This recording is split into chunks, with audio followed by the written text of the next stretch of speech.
Meeting for Monday, April 28th, 5 p.m. Call the meeting to order. Please rise for our invocation and the Pledge of Allegiance. Mr. Gilliard, would you like to give the invocation this evening, sir? Good evening, everyone. Oh, Heavenly Father, again, we honor you, we praise you, we give you all honor, and give you all glory, and we're so thankful for this Board of County Commissioners meeting for Nassau County. And as we go through the agenda, we just ask that you lead and guide them in the direction that you have them to go, that which is be beneficial for the residents of Nassau County. Just bless each of them and their families as they continue to do work for the county, and their support system through the county manager's office and the county attorney's office, and the ones that support them as well.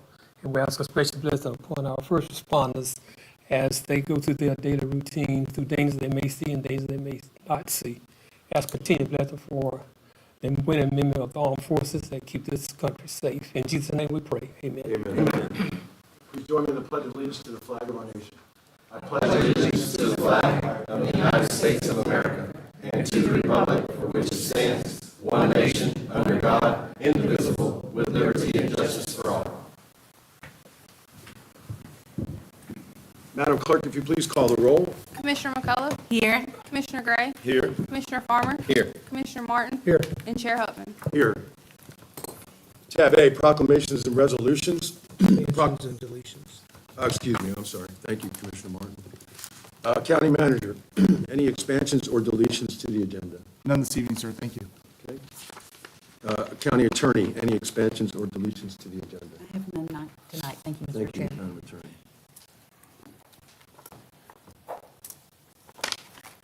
Proclamations, resolutions, tab A. Proclamation of the Board of County Commissioners in Nassau County proclaiming May 2025 as Lupus Awareness Month. Mr. Chairman, I move to approve tab A. Second. I have a motion from Commissioner Martin, second by Commissioner Farmer. All in favor? Aye. Opposed? None. Commissioner Gray, would you please present the proclamation this evening? Yes, sir. Thank you. Please join me at the podium. Good afternoon. How are you? It's framed. It is. That's what the chairman was telling me. There's one more thing I got to do. Let's get my glasses because I can't read.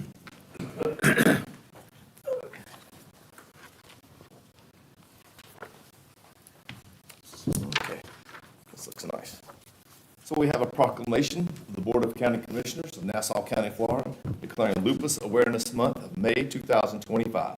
Whereas lupus is an unpredictable and misunderstood autoimmune disease that can cause severe damage to the tissue and organs in the body, and in some cases death. And whereas the Lupus Foundation of America estimates that 1.5 million Americans and at least 5 million people worldwide suffer the devastating effects of this cruel and mysterious disease. And each year, over 100,000 young women, men, and children around the world are newly diagnosed with lupus, the great majority of whom are women of childbearing age. And whereas medical research efforts into lupus and the discovery of safer and more effective treatments for lupus patients are underfunded in comparison with diseases comparable magnitude and severity. And whereas many physicians worldwide are unaware of the symptoms and health effects of lupus, causing people with lupus to suffer for many years before they obtain a correct diagnosis and medical treatment. And whereas there is a deep unmet need worldwide to educate and support individuals along with families affected by lupus, and whereas there is an urgent need to increase awareness in communities worldwide of the deliberating impact of lupus. Now therefore, be it proclaimed that the Board of County Commissioners of Nassau County, Florida, on this 28th day of April 2025, hereby designates May 2025 as Lupus Awareness Month to raise awareness of this significant public health issues. And this proclamation is signed and approved by our attorney, Ms. Denise C. May, and the Board of County Commissioners, our chairman, Mr. A.M. Hutman. I'd like to present this to you, ma'am.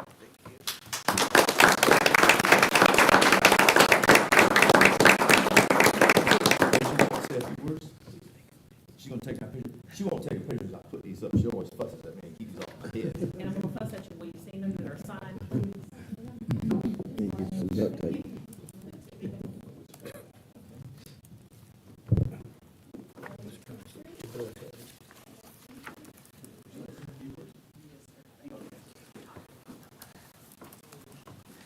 It's a good proclamation. Good evening to the Nassau County Board of County Commissioners and also to Commissioner Gray for presenting me with this proclamation. I stand before you to say thank you. Thank you for recognizing May as Lupus Awareness Month in Nassau County. I also stand as a representative for the Lupus Foundation of America, representing the Southeast region. And also the millions of people, women and men, as well as myself, who was diagnosed with lupus. The one thing that I want to leave you with and that you think about is that someone that you know and love may have lupus. I need you to be an advocate for them when they are tired. They're not lazy, and we all need naps, so we have to take a nap so that way we can recharge and regenerate our batteries. In Nassau County alone, I learned, working with the health department, there are about 12 to 20 people who have lupus or some symptoms of lupus. So even though it's hard to diagnose, it's even more hard to live with. Every day is a struggle. And our fight, and I'm an advocate for that, and we said that every day we survive to thrive. So all we ask for you is that you continue to pray for us, show us some compassion, some love, and let us get some sleep and rest. And so we call ourselves lupus warriors because we fight 24/7, and that's our new normal. We fight every day because our body fights for us. Your germs, your allergies, your just coughing, whatever, any germs you have can make us sick. So it's an invisible disease, but we visibly fight it every day. And if you want to know more about the Lupus Foundation of America, you can go to Lupus Foundation of America on the website, and to let you know, we have an annual walk in Jacksonville every year. I walk every year for myself and in memory of those who no longer can walk. Once again, I thank you for giving me this proclamation and allowing me this time to speak. I thank y'all so much, and y'all have a blessed night. Thank you, ma'am.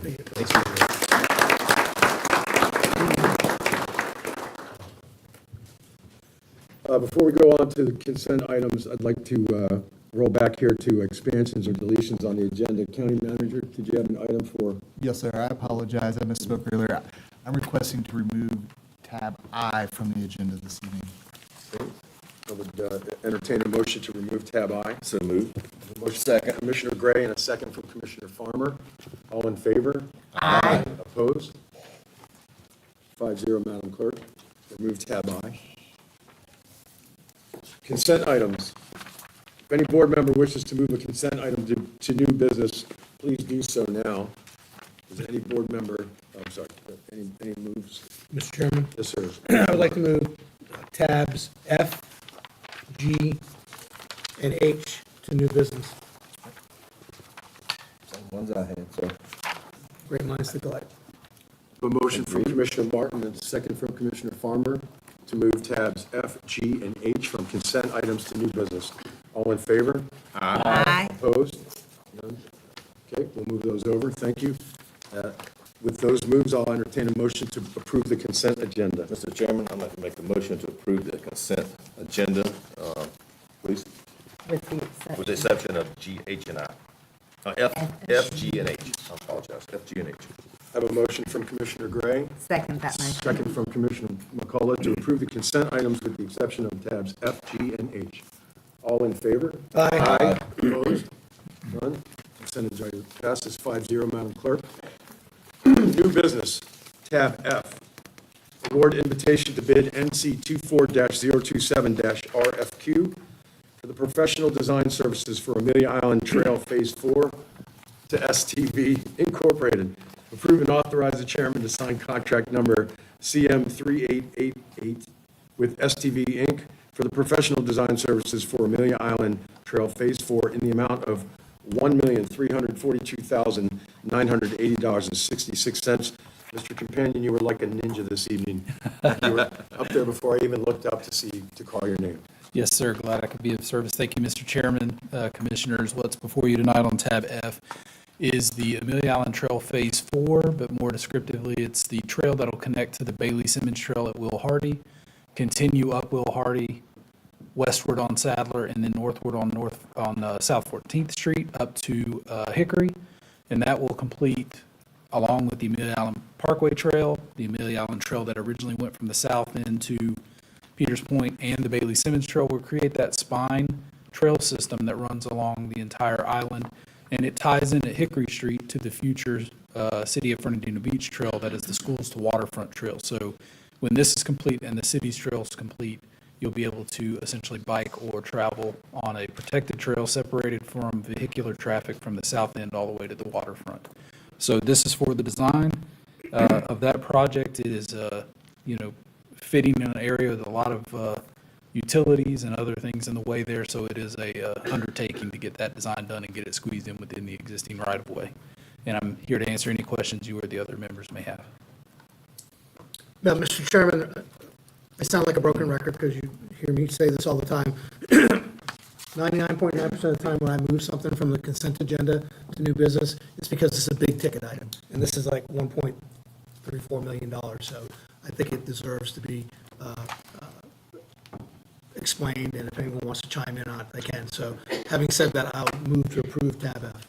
Okay, Commissioner Farmer, did you I have just some wanted to comments ask off the cuff, if, once this is complete, do you know exactly how many miles of trail this is gonna be off the cuff? If you can't answer it, I know it's a pretty large network there, you know? I would, just off the cuff, guess somewhere around 8 miles total, Right. maybe 10.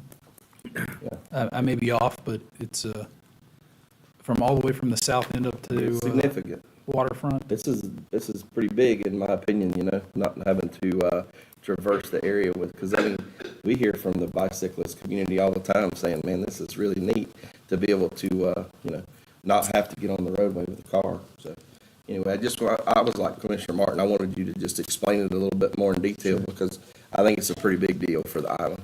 Let me We have take a that motion back. from Commissioner Martin, I second and a it. second from Commissioner Farmer. All in favor? Aye. Opposed? Madam Clerk, that passes 5-0. To clarify, probably 15 miles, sorry. Yeah, I know About it's 15. a lot. Yeah. Tab G, approve and authorize the chairman to sign contract CM 3857 with WSB LLC, Professional Construction Engineering Inspection Services, for the reconstruction and resurfacing improvements to County Road 121 from County Road 119 to US 1 Phase 2 in an amount not to exceed $989,029.76. Mr. Companion. Yes, sir, Mr. Chairman, again. Tab G before you is for the CEI Construction Engineering Inspection Services for the next phase of County Road 121 with WSB. That stretch of 121 is about 28 miles long, and they will be overseeing that project with us to make sure that the contractor delivers what is in the specifications and the plans on that project when completed. We're getting our CEIs involved earlier in the process than usual, so the design is also just now started. Yes, sir. But that CEI will help us with making sure it's constructible and the most efficient and best use of the county taxpayer dollars to get the road we need out there. Right, and as an amplifying comment, to avoid the issue that we had last time with inspections? That's correct. Yeah, right. Yes, sir. Yes, sir. And again, same reason I moved tab F was the dollar amount for tab G. And I think Commissioner Farmer, had I not done it, he was going to move it. And since this is in his neck of the woods, I would defer to him if he has any questions. Yeah, I just want to say that the people out there are really, really excited to see this thing come to fruition. So, and I know it's actually in Allison's district, but you know we both get to hear this stuff all the time, and that Every you know that area, you know, for those that don't live over there, Taco will tell you back, I don't know, what do you say, 2 years ago when we came out and cut those squares out, those potholes. You remember that? I rode that road, and I called him immediately and said, you got to do something with this thing, because it looks like you rode along there and threw hand grenades out every 50 feet. And, I mean, it was really, really bad. And then that's whenever you and I went and dug a little deeper, if you will, to find out that there were some cross-drain issues and then some sub-base issues. And so this is a big deal down there on that south end. And for those that are watching that may not know, it's the longest paved road in Nassau County. So, you know, there's a lot of interstate traffic that goes from I-10 to US 1 down that long stretch of road, and then there's a lot of residential areas off to the east and west. So I'm just excited to see this thing get going. And again, like Commissioner Martin said, got a hefty price tag on it, so I want to make sure that, it's clear and definitive. Excited enough to make a motion? And I'd like to make a motion to approve. And a second? Second that motion. Thank you. I have a motion from Commissioner Farmer, second from Commissioner McCullough. All in favor? Aye. Aye. Opposed? 5-0, Madam Clerk. Tab H, approve and authorize the chairman to sign Amendment 4 to Contract CM 3093 with Prosser Incorporated, DBA Prosser, a Prime AE Company, DBA Prime AE Group Incorporated, to include additional construction services for an increase in the amount of $281,000, extending the contract for an additional 14 months for the West Side Regional Park. Mr. Companion. Yes, sir. This change to Prosser's contract, as you know, the West Side Regional Park is under construction right now. Yes, sir. Between Hilliard and Callahan. Prosser was the design company for that project, and this change here will make it possible for them to help us with construction services, making sure that the materials delivered, quantities, all those things are correct. And that, again, we're helping to execute, much like a CEI does on a road project. Prosser is going to kind of be acting as that CEI for this park project. And I'm here to answer any questions you may have. Mr. Farmer, I know that, now that we've broken ground, you can kind of see the finish line a little bit better than you could, a year ago. What is what do we think? Turnkey, ready to roll, play ball on the fields? I mean, do we have a definitive finish line? I believe it was an 18-month duration, somewhere around that ballpark, and they started in January. So hopefully summer of '26, things will be open and ready to go, maybe sooner than that. And that's another big deal too, because it's going to shift soccer over there from Callahan Ballpark over to that area. And what did you say, Taco? You can play four soccer games on each full-size field. Is that correct? Yep, so depending on age group, but you have 3 FIFA regulation soccer fields, which then you can take those and break them into quarters and play, depending on age, youth games, yes, sir. Mm-hmm. Yeah, that's a big deal, because I know soccer is a growing, up-and-coming sport over on our side of town, and it's a continual struggle over there, as you guys all know, we deal with on a regular basis with parking and trying to fit everybody's games in before it, gets to be midnight. So thank you for the explanation, and I'll make a motion to approve. Chairman, I'll second that motion. A motion from Commissioner Farmer, a second from Commissioner Gray. All in favor? Aye. Aye. Aye. Opposed? None? Madam Clerk, 5-0. Thank you. Tab Q, approve and authorize the chairman to sign Florida Atlantic University Master Research Agreement number C-25-224, contract number CM3887, Nassau County Research Objectives in an amount not to exceed $1.5 million. Mr. Chair, if I might, you have a call for public comment. Oh, I'm sorry. Thank you, Counselor. I apologize for that. I did skip this. New business. Any member of the public may address any item under new business at this time. Time limit is 3 minutes each. Is there anyone who wishes to address an item under new business? The speaker cards, I do not have that for new business. Those are in the legislative portions. Let me double check that.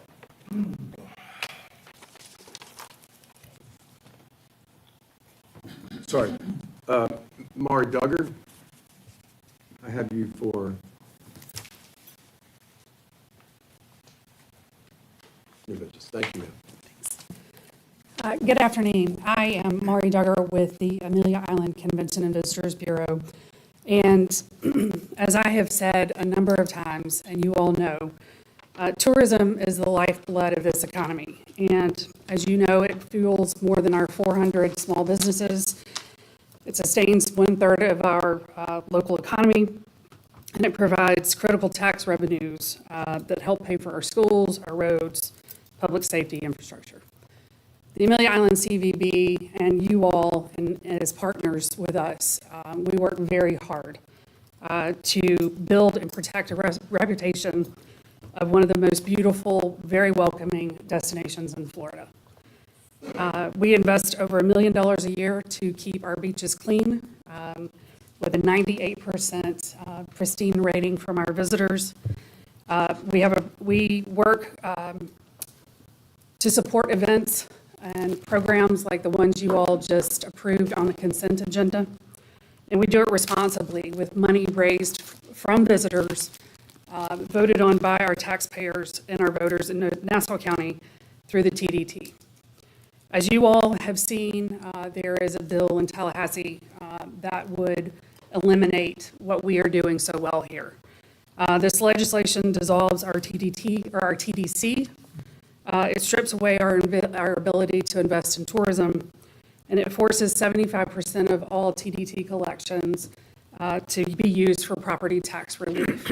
And while everyone in this room is in favor of property tax relief, the reality is it would barely lower anybody's taxes.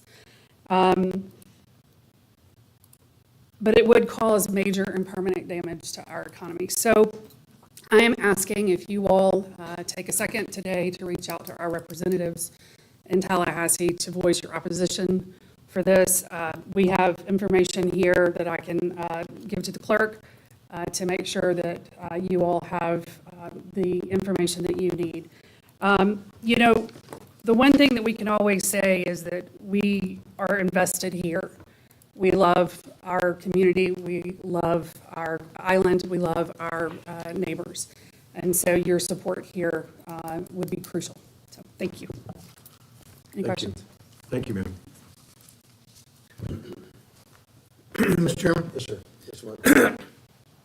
You know, one of my collateral duties as a county commissioner is I'm the chairman of the Tourist Development Council. These two bills that Ms. Duggar is talking about, I believe, correct me if I'm wrong, it's HB 1221 and HB 7033. And they've, you know, we don't know what's going to happen. We think we know what's going to happen in the Senate, but we don't know for sure. I have sent an email to State Representative Dean Black and State Senator Clay Yarborough, and gave them many reasons why I thought these were bad bills, and I asked them to oppose them. The bill made it through the House, and it's going to the Senate now. So I don't know if it's appropriate at this meeting or to see if it gets out of a committee in the Senate and then do something before our next meeting. But I think we should, I would ask the attorney and the county, through the chair to the attorney and county manager, if my colleagues would agree with me, I think it would behoove us as Board of County Commissioners to draft and approve a resolution opposing these bills. So through the chair to the county manager. I have a resolution, if you would like, I can bring that forth. But at your next business meeting isn't until May 12th, which is after the session. So, through the chair, can we do that tonight under Commissioner business? I don't have it drafted, but I'm happy to get it. Oh, I thought you said you had one. I have one I can draft for you. Okay. pretty quickly. If we approve it, can you get it, get it sent out before it's the next hearing? If we were to move, second, discuss, and approve a resolution opposing this, would that give you the direction to craft a resolution and then send it to us for any feedback on form? Well, I couldn't do that, because that would be outside of a sunshine meeting, unfortunately. That said, if, you guys want to come together tomorrow, I'm happy to get a resolution before you, but the problem is, it does need to be a public sunshine thing, and I don't have it for people to comment upon. That said, I hear direction to go draft it. I can go do that, but I would need to bring it back to the meeting. So that would be the first thing you would need is direction. Yes, sir. So you don't need you just need us to chime in on that. So I can ask. For what I just said, if I would like at least two of my colleagues to join me and give the county attorney direction to draft this resolution. Mr. Chairman, Commissioner Gray. I'm in favor of having Ms. May draft something, resolution, absolutely. And I want to say thank you, Chairman Martin, you do a great job representing us at the TDC as our liaison for the Board of County Commissioners, and I as well reached out to our senator today. So, on the record. Mr. Chairman, I'm in agreement as well. Commissioner Farmer, thank you. Commissioner McCullough? I'm in agreement, but I too have already reached out to the senator. Is there a time that you would like me to look to schedule to bring you back together to pass said resolution? I've got a, You just need three of us, right? I need a quorum, that's correct. Right. I've got an appointment tomorrow at 2, anytime after 2 would be fine. Wednesday, Thursday, or Friday are all available for me, but I don't, I'm available tomorrow. What time tomorrow? We need to give her some time to do this. Well, and I need clerks. I can get it done in like that, but I need clerks. And that type of support. Not a problem for the clerks? Okay. The only thing I have on my calendar tomorrow starts at like 3:30 in the afternoon.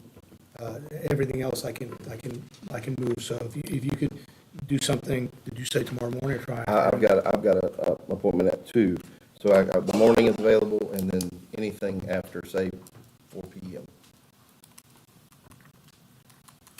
I would May I ask suggest if earlier better, Wednesday is a given, better time? ma'am? May I ask if Wednesday is a better day for anybody?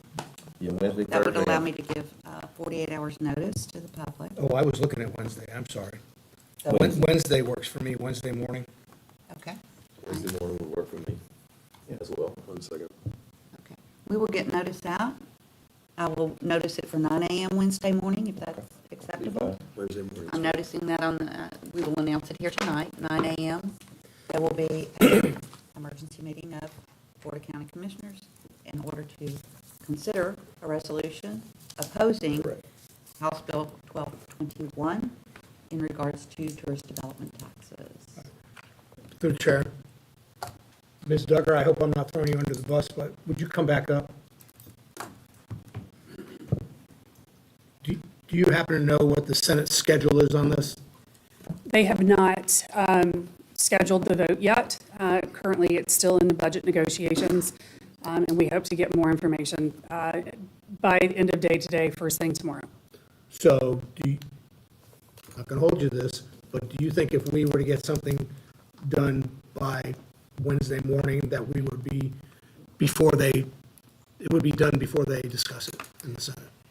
For my own safety, I hope so. So if I have to bring y'all back here at 9 o'clock on Wednesday morning, I don't want anybody mad at me, but yes. Okay, all right, Yeah. thank you. Yeah. I want to thank my colleagues on that one, too. This is an important one. It really is. Again, we've all spoken on behalf. This will send a clear message from the board as a body. Right, Yes, sir. because we've let our constituents know this, too. Correct. All right. Moving on to tab Q.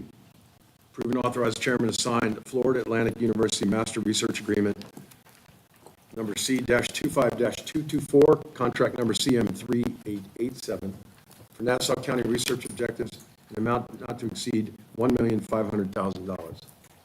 Mr. Ironman. Thank you, Mr. Chairman. As part of the efficiencies that this board has been pushing for, this is, again, one of those continuing service contracts. This would set up the master agreement with Florida Atlantic University. It would allow us to do certain things, and when we're working on watershed planning programs, which would help us with different grants as well as we choose to pursue those. This is up to not to exceed 1.5 million. But as it's a continuing service contract, any work would be directed by a separate work authorization based upon available budgets. So you're not approving work of 1.5 million, we're putting the continuing service contract in place. Thank you, Mr. Ironman. For my own education on this, is this a study that also would look at the water quality issues in our watershed? I'm Our not recent sure on that, discussion. I'd have to defer to our stormwater group. Yeah, like, oh, There we go. see? Ms. P, thank you for coming up. Yeah, Absolutely. thanks. Good evening, guys. Yes, ma'am. So right now, the two watershed master plans are only for quantity, they're not quality, but we could go back out as it, that's why we made this a 5-year contract with a continuing contract. So we did put in the application for the grants for the two watershed master plans, and that is a quantity issue, but we could always propose another work authorization for quality. Yeah, and my comment, Mr. Pope, would be, given the recent data that's come out from FDEP, that if we're looking at the master plan, it's probably part of the same master plan. Yes, sir. Yes, sir? For my colleagues to consider as well, that'll probably come up going forward. Right. Okay. Thank you, Ms. B. I appreciate the clarification. Any other questions on tab Q? I'll entertain a motion. Mr. Chairman, I make a motion to approve tab Q. Second that motion, Mr. I Gray. have a motion from Commissioner Gray, second by Commissioner McCullough. All in favor? Aye. Aye. Opposed? None. Tab Q passes 5-0. Madam Clerk. Tab R, authorize chairman to sign and ratify real property purchase and sale agreement with Leslie R.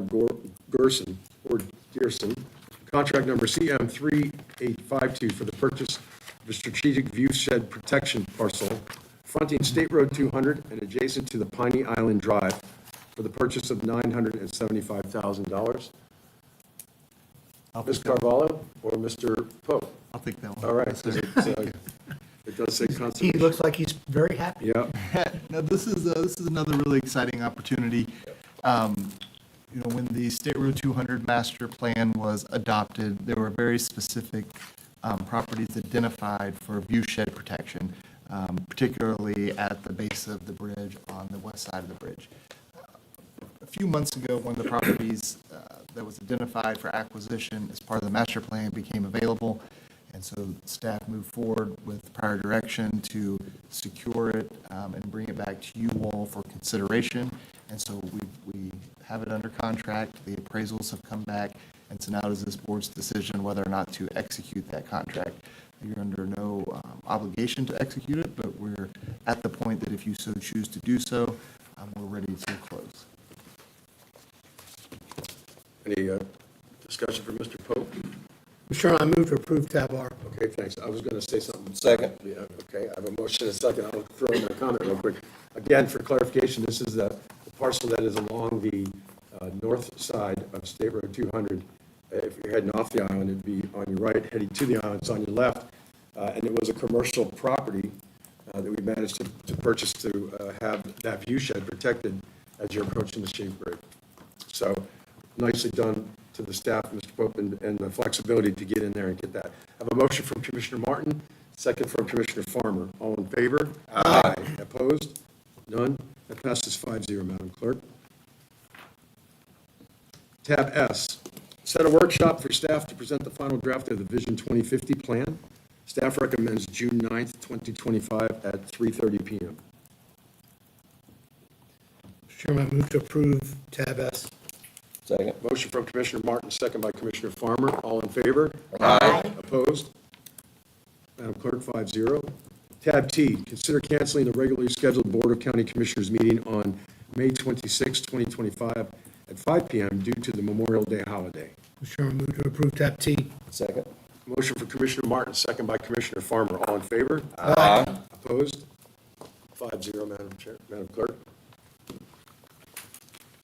That takes care of new business. Legislative public hearings. Thank you, Mr. Madam Chair. Attorney, thank you. Tabs U through Y are legislative hearings. The procedures are in place to give all who wish to speak for or against the item an opportunity to do so. Those wishing to speak in favor of or against any of the items being considered will have 3 minutes to address the board.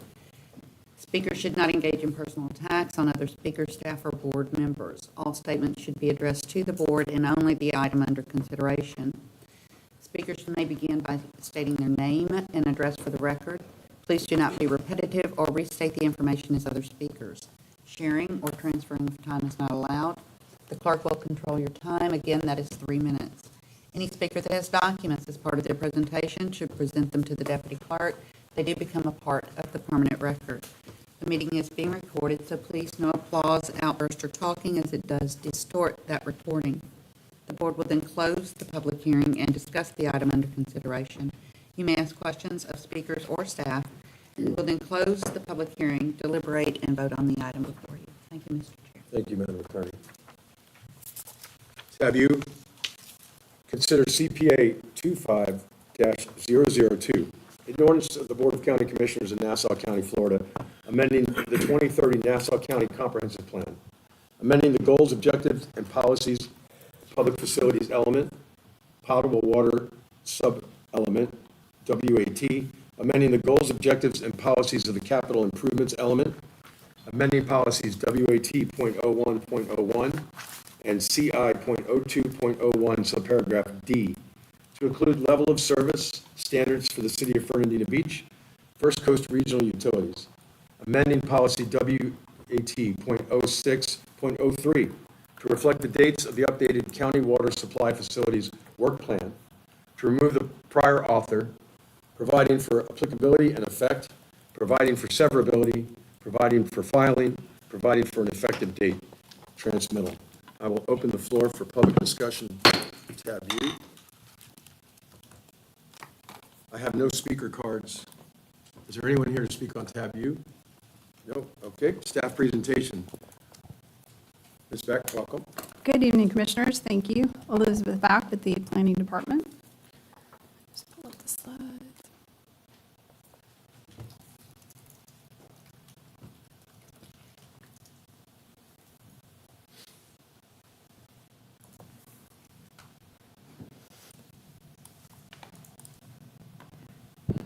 Thank you. What you have here with this item, CPA 25-002, is a consideration for transmittal to the state.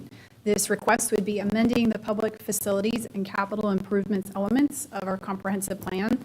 This would create consistency with our draft Nassau County Water Supply Facilities Work Plan. The Planning Department is the applicant in this instance, and the applicability would be county-wide. So these two policies you see here, WAT.01.01 and CI.02.01D, they currently only include level of service standards for Nassau Amelia Utilities and Jacksonville Electric Authority, or JEA, but they do not include the City of Fernandina Beach, nor the new First Coast Regional Utilities, or FCRU. So through this amendment, it would propose to include level of service standards for those two entities based on the City of Fernandina Beach's comp plan, which references 350 G/D/ERU, and for FCRU's consumptive use permit, or CUP, which establishes 85 GPD per capita per day. For this policy, WAT.06.03, this is intended to provide a corrected planning horizon that would be consistent with the draft water supply facilities work plan. The prior plan included the horizon of 2019 to 2030, and the proposed plan would have a horizon of 2025 to 2040. It also proposes to remove the prior entity who assisted in the preparation of that previous water supply facilities work plan. So in conclusion, this amendment would create consistency between the draft water supply facilities work plan, which the county is required to update, and then the two comp plan policies mentioned, and then the amendment to that additional water element. And it's proposed to provide the corrected time horizon, remove the name of the prior entity who assisted in the preparation of that plan. And based on these findings, staff does recommend approval of application CPA 25-002. And this hearing is to consider transmittal to the state of this application. So it would be coming back before you for consideration for adoption at a later date. And I'm available if you have any questions. Thank you, Ms. Beck. Certainly. We are the applicant, correct? Again, I have no speaker cards for tab U. Any board questions for staff? Seeing none, we'll close the floor for public discussion. Mr. Chairman? Board deliberation, Mr. Martin. Mr. Chairman, based on the record, evidence, and testimony received, I find that there is competent and substantial evidence pursuant to section 163.3177, paragraph 6, subparagraph C, section 163.3177, paragraph 6, subparagraph D, subparagraph 3, and section 163.3177, paragraph 3, subparagraph A, paragraph 4, Florida statutes and policies, WAT.01.01 and WAT.0603 and CI.02.01 of the Nassau County Comprehensive Plan. And therefore, my motion is to approve CPA 25-002 for transmittal to state agencies. I'll second that. A motion from Commissioner Martin, a second from Commissioner Farmer. Madam Clerk, please call the roll. Commissioner McCullough, Yes. Commissioner Gray, Yes. Commissioner Farmer, Yes. Commissioner Martin, Yes. and Chair Hupman. Yes. That's 5 ayes, 0 nays, the motion carries. Thank you, ma'am. Tab V, consider CPA 25-003, an ordinance of the Board of County Commissioners in Nassau County, amending the 2030 comprehensive plan, amending the goals, objectives, and policies of the public facilities element, sanitary sewer sub-element, subparagraph SEW, amending policy SEW.03.05 to include design requirements for the package treatment plants, adding policy SEW.0404 to encourage advanced on-site treatment and disposal systems for development located within environmentally sensitive lands, and adding public sewage policy .04.05 to establish parameters for providing sanitary sewer services to certain developments and to set requirements and timeframes for the county to conduct feasibility analysis and updates to the schedule of the capital improvements, providing for the applicability and effect, providing for severability, providing for filing, providing for an effective date, transmittal. Ms. Back. Yes, good evening, Elizabeth Back. Sorry, Ms. Back, one moment. Let me open the floor for public discussion for tab V. Sorry, Ms. yes, Back. again, Elizabeth Back with the Planning Department. Good evening. This item before you is CPA 25-003. This request is to amend the public facilities element of our comprehensive plan. This would create consistency with legislative changes made through House Bill 1379 and Senate Bill 1632, which became effective on July 1st of 2023.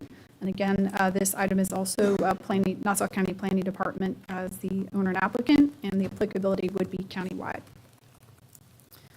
So for policy SEW.03.05, this policy currently only encourages the use of small community and non-community treatment systems in clustered rural hamlets, rural employment centers, and in cases where failing septic systems create ground or surface water contamination.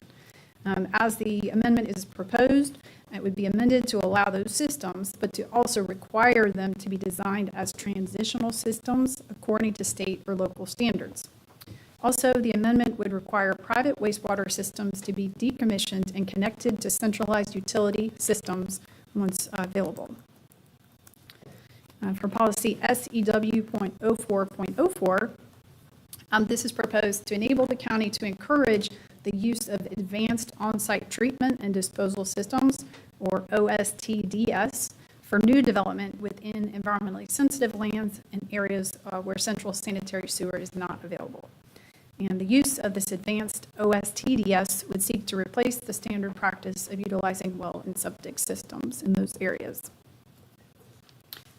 Policy SEW.04.05 would enable the county to consider the feasibility of providing sanitary sewer systems within a 10-year planning horizon for developments that exceed 50 residential lots with one existing or proposed on-site sewage treatment and disposal system per 1 acre. It does include parameters for county consideration, a requirement that the county updates its feasibility analysis to account for future development, and it does include a requirement the county include a list of projects for providing sanitary sewer to developments as applicable with the 5-year CIP with an annual update as necessary by September 30th of 2025. So in conclusion, the amendment would create consistency between our public facilities element in our comprehensive plan and those legislative changes that were made that were effective in July of 2023. Staff does find the amendment to be consistent with applicable Florida statutes, Nassau County Comprehensive Plan, Code of Ordinances, and Land Development Code. Based on these findings, staff is recommending approval of this application. This hearing tonight is to consider transmittal of this application, and I should mention it was heard by the Planning and Zoning Board, and they did recommend approval. And I'm available for any questions. Thank you. I have no speaker cards on tab V. Any board questions for Ms. Black? No. Commissioner Farmer? I don't have any questions. I'm just going to make a motion. Based upon the record evidence testimony received, I find there is competent and substantial evidence pursuant to section 163.31773A and section 163.31776C, Florida statutes and policy SEW.03.05 of the Nassau County Comprehensive Plan, and therefore my motion is to approve CPA 2025-003 for transmittal to state agencies. Chair Hopman, Yeah, would you mind? Closing the public discussion. Thank you, Mr. Farmer. And I have a motion by Commissioner Farmer and a second by Commissioner McCullough. Madam Clerk, call the roll, please. Commissioner Martin, Yes. Commissioner Farmer, Yes. Commissioner Gray, Yes. Commissioner McCullough, Yes. and Chair Hopman. Yes. 5 ayes, 0 nays, the motion carries. Thank you, ma'am. Tab W, approve CPA 25-004, an ordinance of the Board of County Commissioners in Nassau County, amending the 2030 comprehensive plan, amending the goals, objectives, and policies of future land use element, amending policy FL.01.02, subparagraph alpha, Charlie, and delta, subparagraph A, C, and D, to include solar energy facilities as a permitted use within the agricultural land use category, to include resiliency facilities as a permitted use within the commercial and industrial land use categories, providing for the applicability and the effect, providing for severability, providing for filing, and providing for effective date transmittal. I will open the floor for public discussion on tab W. Ms. Back? Thank you, Elizabeth Back with the Planning Department. This item before you today is the last, I believe, of my 3 transmittal items. CPA 25-004, an amendment to the future land use element of the comprehensive plan. This would create consistency with legislative changes made through Senate Bill 896, which is effective July 1st of 2021, and Senate Bill 1624, House Bill 1645, which were effective July 1st of 2024. Nassau County Planning Department is the applicant, and the applicability would be countywide. So the legislation that was referenced does require solar energy facilities to be a permitted use in all agricultural land use categories in our comprehensive plan and within all agricultural zoning districts in an unincorporated area. The legislation also provides that a resiliency facility must be a permitted use in all commercial, industrial, and manufacturing land use categories. Resiliency facility is defined as a facility owned and operated by a public utility for the purposes of assembling, creating, holding, securing, or deploying natural gas reserves for temporary use during a system outage or natural disaster. So in looking at this first policy in our future land use element for the agricultural underlying land use category, it presently does not address the permissibility of solar energy facilities in that land use category. So the change that is proposed would be to list that as a permitted use within the category. Similarly, for the commercial underlying land use, it presently does not mention resiliency facilities. So it would be proposed to be listed as a permitted use within the commercial land use category. For the industrial underlying land use category, presently does not list the permissibility of resiliency facilities, and as proposed, they would be listed as permitted uses in that land use category. So in conclusion, this amendment proposes to create consistency between our future land use element and legislative changes made that were referenced earlier. Staff does find the amendment to be consistent with applicable Florida statutes, our comprehensive plan, code of ordinances, and land development code. Based on these findings, staff is recommending approval of this application. This hearing tonight is to consider transmittal of this application, and I should mention as well that the Planning and Zoning Board heard this and did recommend approval. Also, just to add to this, we're doing land development code edits, and we'll be addressing the definition of resiliency facilities in our land development code, and then also proposing to add solar energy as an allowable use within the open rural zoning district. I'm available if you have any questions. Questions? We'll close the floor for public discussion or deliberation.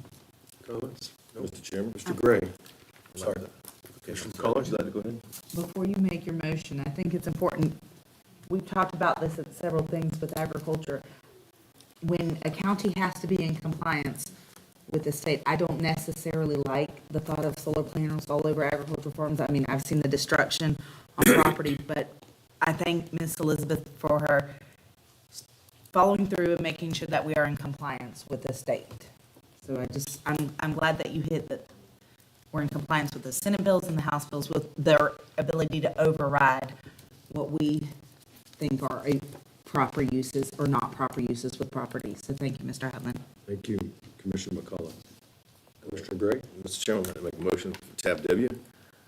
Based upon the record evidence and testimony received, I find that there is competent and substantial evidence pursuant to section 163.3205 and section 163.3210 Florida statutes and policy FL0102 of the Nassau County Comprehensive Plan. Therefore, my motion is to approve CPA 25-004 for transmittal to state agencies. Motion by Commissioner Gray, Second. second by Commissioner Farmer. Madam Clerk, please call the roll. Commissioner Farmer? Yes. Commissioner Gray? Yes. Commissioner McCullough? Yes. Commissioner Martin? Yeah, yes, Chair Hubman? excuse me. Yes.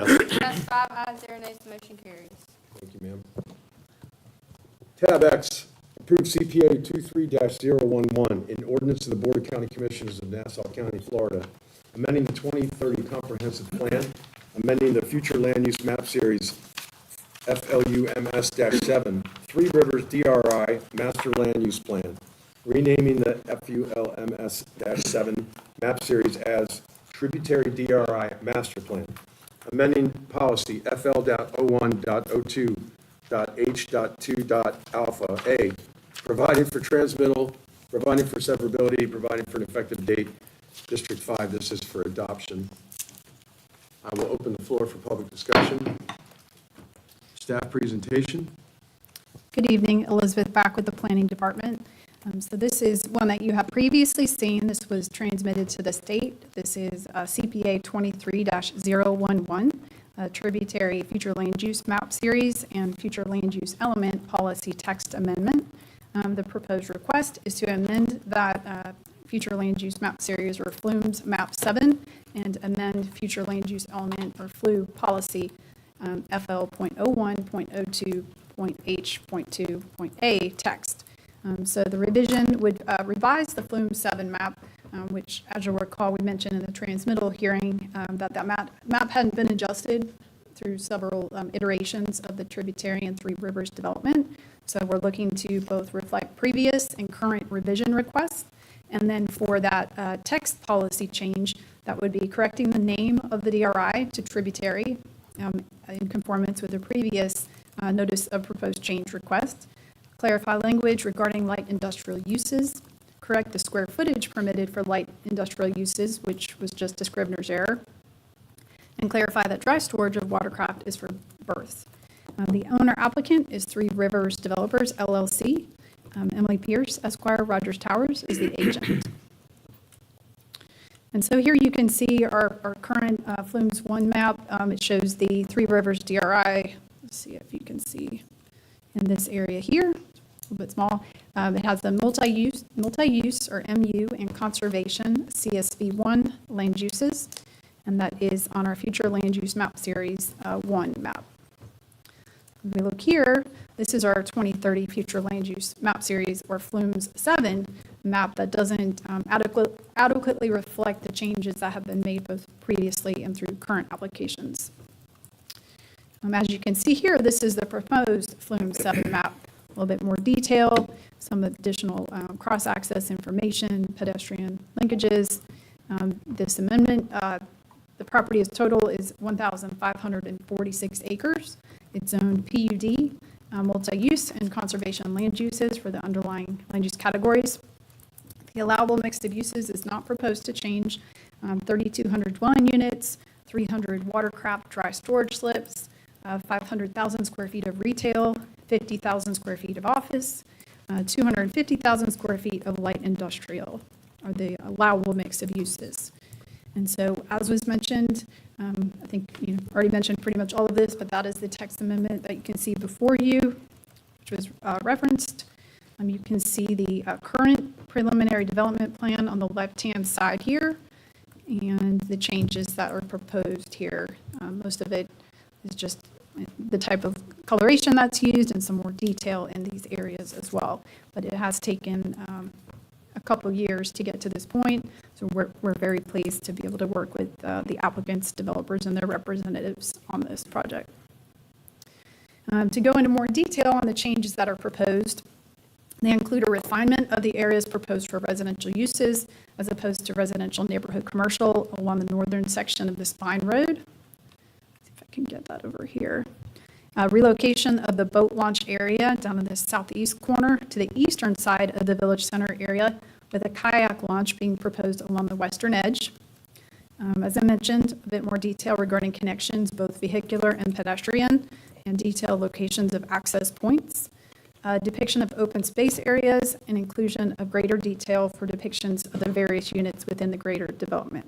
So you go into, I'd have to really zoom in here, but goes into a bit more detail about where the units are specifically. So in conclusion, based on the consistency analysis, which you'll find in your backup and the staff report, staff does provide the proposed amendment to be consistent with the comprehensive plan, the county code of ordinances, and the land development code. Based on these findings, staff is recommending approval of application CPA 23-011. The Planning and Zoning Board did recommend approval with a 4-0 vote. And I am available if you have any questions, and I believe the applicant is here tonight as well. Thank you. Thank you, ma'am. Is there an applicant presentation? Mr.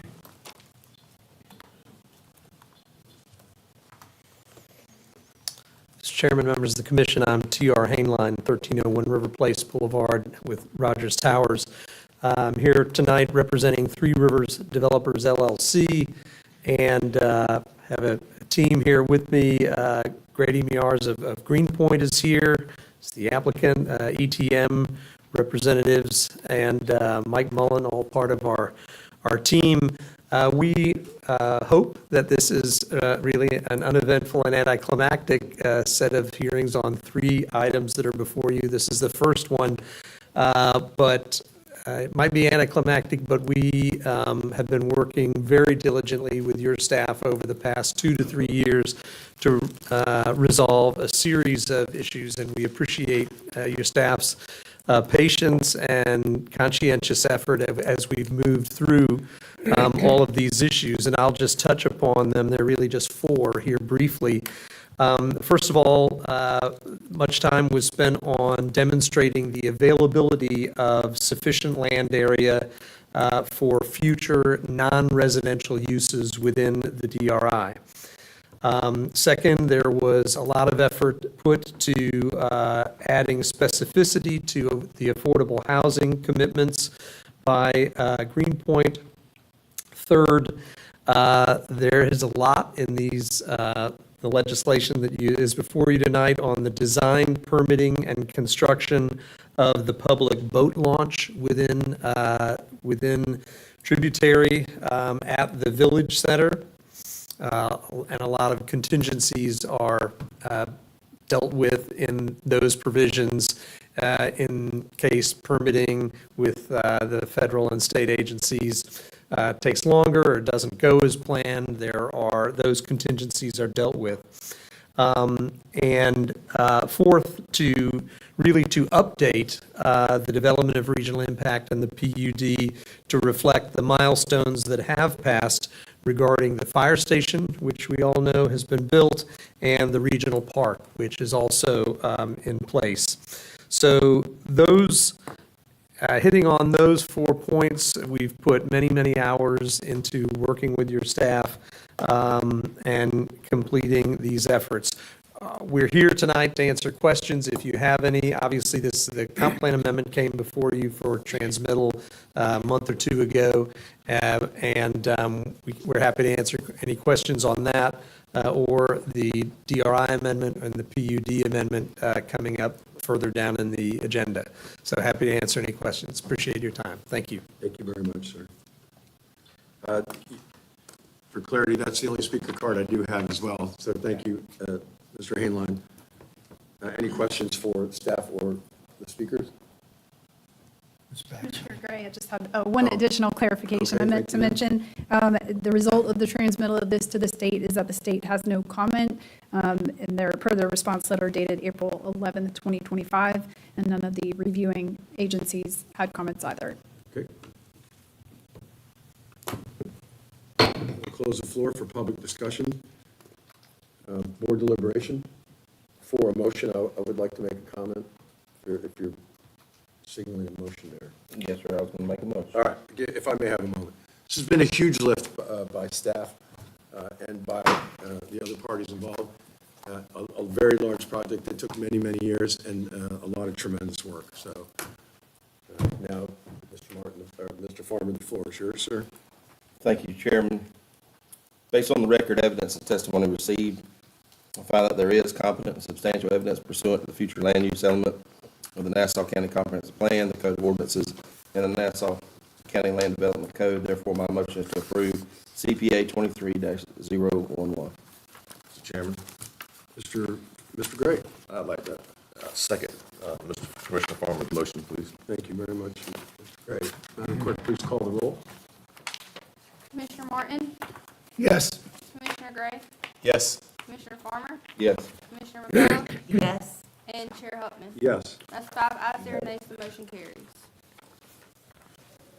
Tab Y, approve ordinance 2025-013, amending Chapter 35, Conservation Land Acquisitions and Management, the Nassau County Code of Ordinance, specifically Section 35-5, definitions Section 35-6, adoption of the Nassau County Conservation Land and Acquisitions Management Manual and Conservation Plan, Sections 35-7, creation of the Nassau County Conservation Lands Acquisition and Management Trust Fund, Section 35-8, process for nominating and ranking properties for acquisition, Section 35-9, priority group properties for acquisition, Section 35-10, management plan, Section 35-11, Conservation Land Acquisition Management Committee, providing for codification, providing for conflicting provisions, providing for severability, providing for an effective date. Ms. Carvalho. Good evening, Brandy Carvalho. Let me open the floor for public discussion. Sorry, I usually leave by this time. Ms. Carvalho, thank you. Brandy Carvalho, Director of Strategic Advancement. The current CLAM ordinance was developed in 2017, adopted in 2017, before we had a robust and functioning CLAM program. So the recommended changes in front of you are a reflection of what we've learned over the past 2 years and how to make the CLAM program the most effective and reach its goals as intended. So there's some general cleanup and clarifying language in there. There's some clarification on the funding mechanisms. We had some additional opportunities that are included, like the Atlantic to Okefenokee, that allow us to be more nimble and respond to opportunities as they arise. There are a few removal of barriers that we've encountered over the past couple of years, and in general empowers the CLAM manual that can evolve a little more easily as the program does versus coming back and trying to amend ordinances every time we see a way that we can improve the program. So happy to answer questions or dive deeper into any of these changes. I have no speaker cards on this tab. Any questions for Ms. Carvalho? Mr. Chairman. Seeing none, Close the floor. thank you, Mr. Gray. Yeah. Mr. Chairman, I just want to thank staff and Mr. Carvalho for tweaking our CLAM ordinance. You know, anytime we do something like that, we always know sometimes we have to go back and make some tweaks. So I know y'all worked really hard, and you have, and your staff, so I want to say thank you very much. And based on the review of the applicable testimony and evidence provided, my motion is to approve this ordinance. Second that one. I have a motion from Commissioner Gray and a second by Commissioner McCullough. Madam Clerk, if you please call the roll. Commissioner Farmer, Yes. Commissioner Martin, Yes. Commissioner McCullough, Yes. Commissioner Gray, Yes. and Chair Huffman. Yes. That's 5 ayes, 0 nays, the motion carries. Madam Attorney, we're approaching the quasi-judicial public hearings. If you would please inform the public of those procedures. Yes, sir. Thank you, Mr. Chair. The following items are quasi-judicial. Those are tab Z to approve NOPC 23-001, an amendment to the Three Rivers Tributary Development of Regional Impact DRI Development Order, filed by Three Rivers Developers LLC owners, Emily Pierce Rogers Towers, PA agent. And tab AA to consider PUD 23-004, a modification of the previously approved plan unit development PUD known as Tributary, formerly known as Three Rivers, Ordinance 2019-03, Ordinance 2020-12, Ordinance 2021-16, and Ordinance 2021-19, filed by Three Rivers Developers LLC, Three Rivers Community Development District owners, and Emily Pierce Rogers Towers, PA as agent. Quasi-judicial hearings by state and case law are different than regular hearings conducted by the board. Quasi-judicial is less formal than a court hearing, but similar in its procedural and evidence matters. Applicants have the burden of demonstrating through competent, substantial evidence that his or her application is consistent with the following requirements. For tab Z, amendments to the existing Three Rivers DRI-DO are consistent with the goals, objectives, and policies of the Nassau County Comprehensive Plan. As for tab AA, Nassau County Comprehensive Plan policies FL.01.02H, FL.08.06, FL.09.05, and FL10.06, and Section 502, C and D, and 2505C of the Land Development Code. Those opposed must demonstrate also through competent and substantial evidence that the application does not meet these requirements. General objections without evidence does not constitute substantial and competent evidence. Applicants are entitled to be represented by counsel. I believe both of these are represented by counsel tonight, so they will not need a continuance to seek that. The hearing procedures will be as follows. Staff will be sworn to describe the applicant's request. They will have 10 minutes. The applicant may waive their presentation and rely on staff comments. If they do retain the right to rebut. Do you wish to waive your presentation? Thank you, sir. So the applicant or their representative will take their opportunity to present evidence. They will have 15 minutes for that presentation.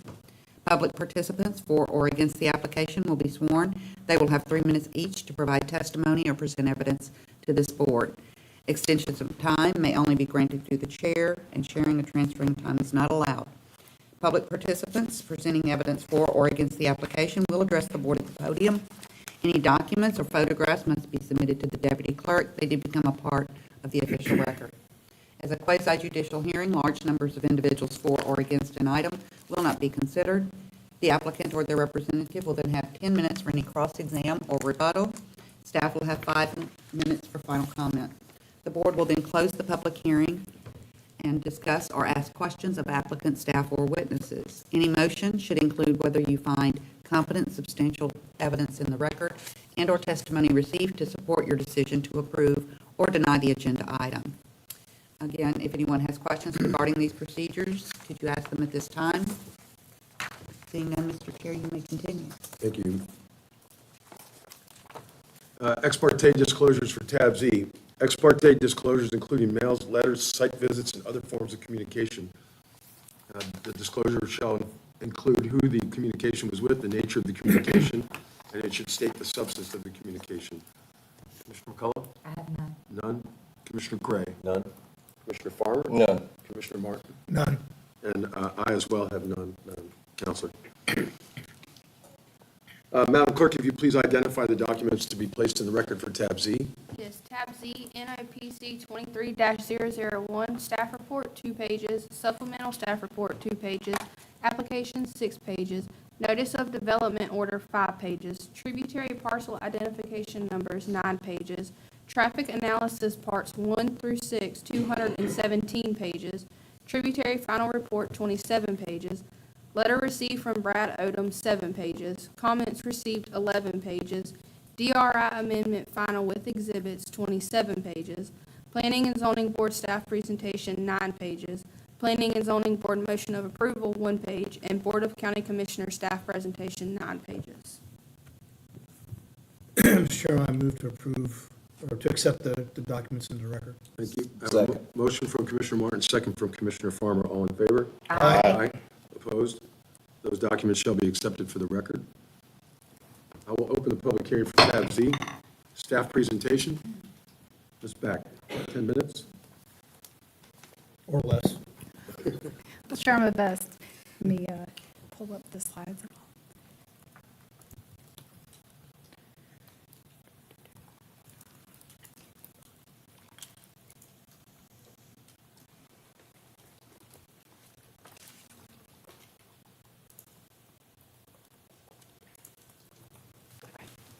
Do you swear and affirm testimony in this matter is true, the whole truth, and nothing but the truth, so help you God? I do. Please state your name and your firm. Elizabeth Beck with the Planning Department. Good evening, everyone. Okay, so this is a Notice of Proposed Change, or NOPC, for the Tributary Development of Regional Impact, 23-001. The request is to amend the Three Rivers DRI Development Order. The owner applicant is Three Rivers Developers LLC, with Emily Pierce of Rogers Towers as the agent. The location of the tributary development is on the south side of State Road 200, or 818, west of I-95, between Edwards Road and Four Creek State Forest.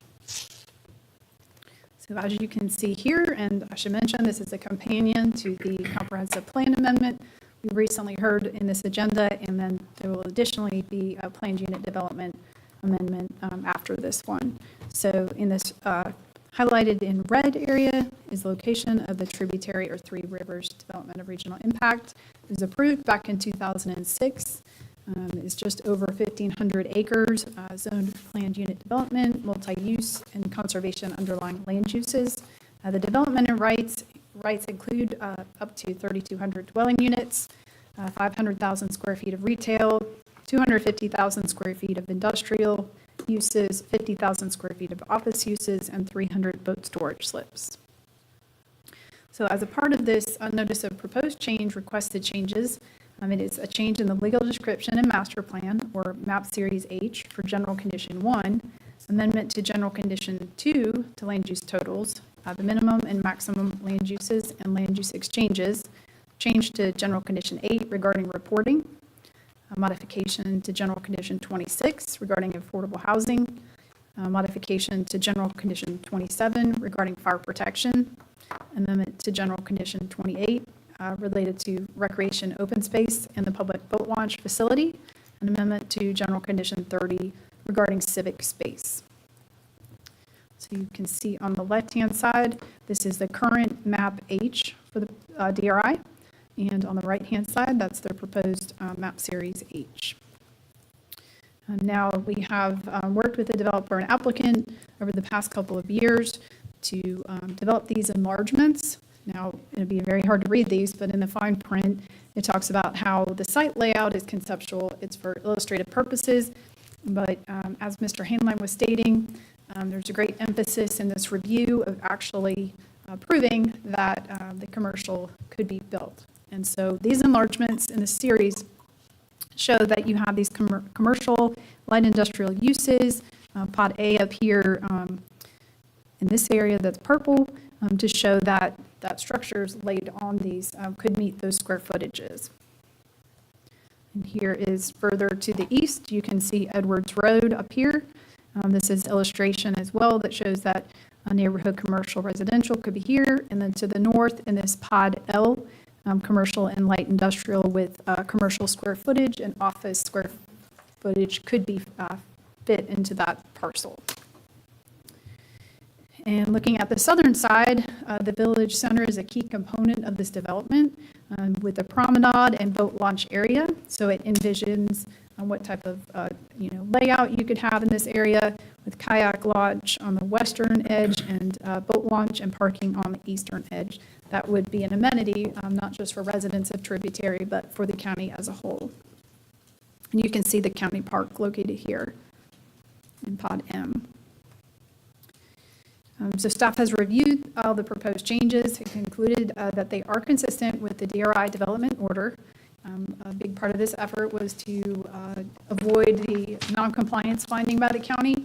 And as was mentioned, we've worked with the developer and applicant over the past couple of years to get to this point. So staff is recommending approval. I should mention the Planning and Zoning Board did recommend approval with a 4-0 vote. And I'm available if you have any questions. Thank you. Applicant presentation, Mr. Hainline. Really, T.R. Hainline, 1301 River Place Boulevard, Jacksonville. Really just to make 2 points. First, I'd like to incorporate from my previous presentation those comments into this presentation, as well as the documents your staff has dutifully incorporated into your vote. And Secondly, just say that we're here to answer any questions. Our engineering staff, Mr. Myers with Greenpoint, we're here to answer any of your questions if you have any for this. But again, thanks to staff and to you all for working through this with us. Thank you. Thank you, sir. Public comment, tab Z, Mr. Ron Last.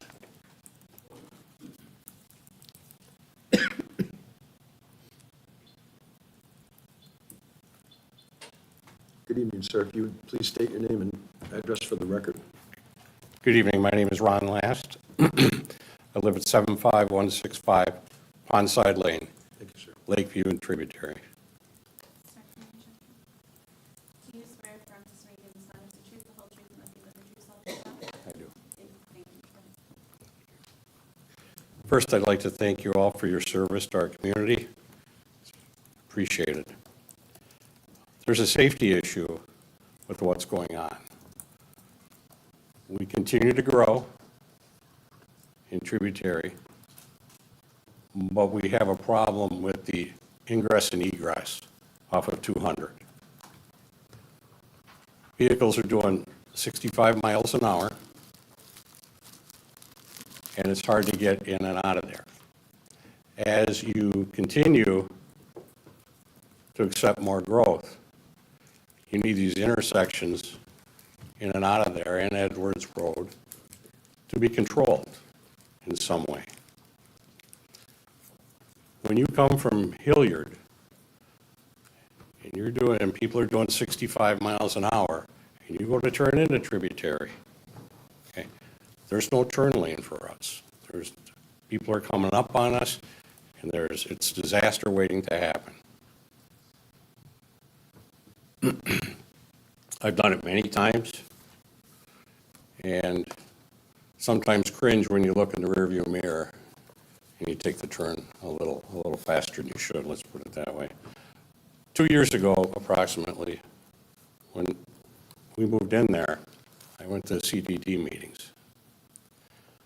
We were, quote, promised, whatever that means, that we would have cutouts and turn lanes put in from the CDD at the meetings. Nothing has happened, no updates. CDD meetings are inconveniently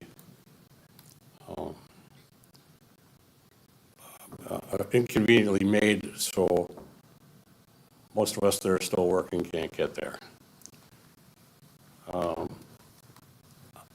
I feel strongly about this. There's other people that in the community that feel the same way. Nobody comes to speak, and I'm going to do that. So I respect the responsible growth, but it needs to be responsible. We need to get the safety issue changed. We need to get it to a point to where it is safe for us, no matter what. You know, you have buses going in there, kids getting dropped off, younger kids, and it's not that far for them to run down that sidewalk, down that pathway there to get anywhere near the road. When you turn and go the other way into Callahan, okay, you have a very long distance that goes from 65 to 55 to 45. 45 is for a long way, okay? Speed limits need to be changed out there. There are concerns, and hopefully you can see our view, and I appreciate it. Thank you. Thank you, Mr. Last.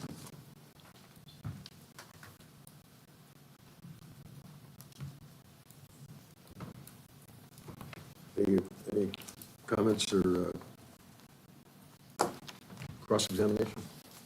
No, sir. Rebuttal, tab Z. Okay. Ms. Back, any final comments?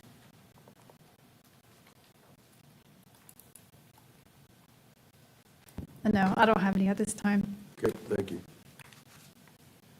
Okay. Any other questions? Close the public hearing for tab Z. Board deliberations, comments? Like to make a motion? Commissioner Farmer? Based on the record evidence and testimony received, I find that there is competent and substantial evidence that the requested amendments to the existing Three Rivers DRI development order are consistent with the goals, objectives, and policies of the Nassau County Comprehensive Plan. Therefore, my motion is to approve NOPC 23-001. Mr. Chairman? Mr. Gray? I'll second that motion. Okay, I have a motion for Commissioner Farmer and a second by Commissioner Gray. Madam Clerk, please call the roll. Commissioner McCullough? Yes. Commissioner Farmer? Yes. Commissioner Gray? Yes. Commissioner Martin? Yes. And Chair Huffman? Yes. That's 5 ayes, 0 nays, the motion carries.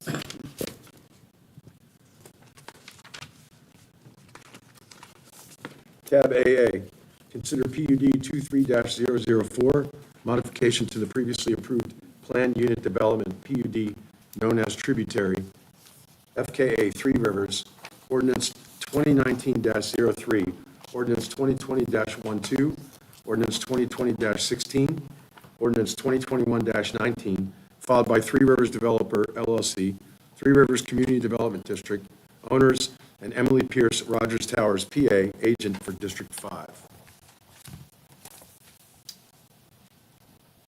Commissioners, any